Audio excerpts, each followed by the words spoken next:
Bonjour, flash numéro 4. Je prépare mon trek que je consacre aujourd'hui au rangement du matériel en prévision de la prochaine randonnée. Voilà, si vous avez un temps un petit peu long sans utiliser tous vos accessoires et diverses choses, il y a certaines petites règles à observer pour pas avoir de mauvaises surprises au moment de redéballer tout son matériel.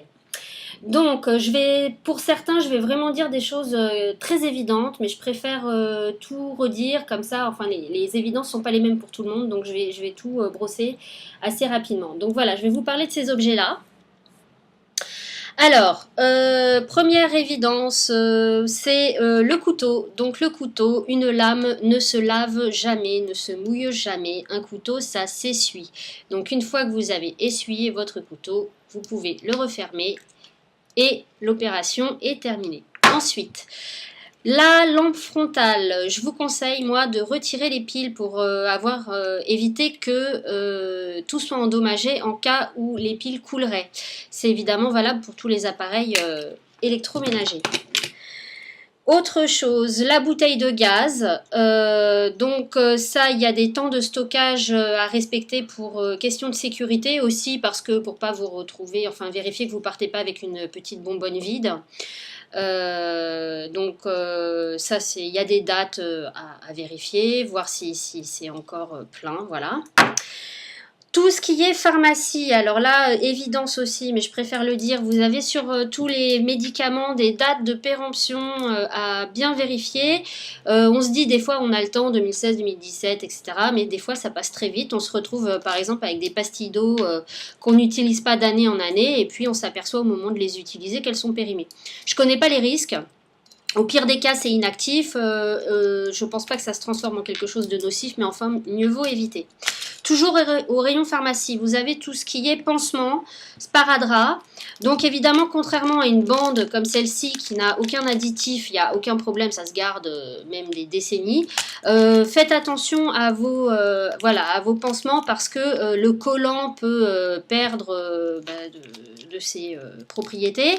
Donc vous allez vous retrouver avec un sparadrap ou alors rigide comme du carton qui colle plus du tout, donc complètement inefficace. Donc ça, en fait, je vous montre, ça c'est du sparadrap hospitalier, voilà. Ou alors vous avez les fameuses secondes peaux, pareil, qui vont plus coller, qui vont être dures, cassantes. Donc ça vaut le coup un peu de faire un petit check avant de partir. Pareil pour les lingettes d'alcool, vérifiez les dates pour pas que vous vous retrouviez avec des lingettes toutes asséchées. Pour le matériel de campement, faites attention à vos caoutchoucs élastiques parce qu'avec le temps ça se craquelle et puis ça s'abîme. Donc les caoutchoucs peuvent se racheter à l'unité dans les magasins de matériel de randonnée. Là c'est un kit, une colle pareil pour réparation des tentes et matelas. Donc pareil, vérifiez qu'elle n'a pas durci ou qu'elle ne s'est pas complètement évaporée.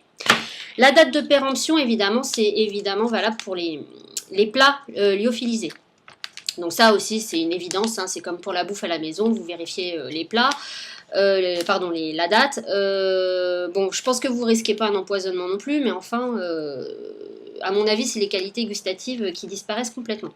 Et là, dernière chose très importante cette fois, par contre, si vous avez un duvet en plume et non pas en synthétique. Si vous avez un duvet en plume, ne le laissez pas compresser dans son sac. Il faut le stocker dans la penderie. Alors voilà, je vous ai montré comment je fais. Il faut le mettre, vous le mettez comme ça sur un cintre. Après l'avoir laissé aérer, puisque bon la plume c'est quand même pas évident à laver, donc vous le laissez aérer et vous le stockez comme ça dans la penderie.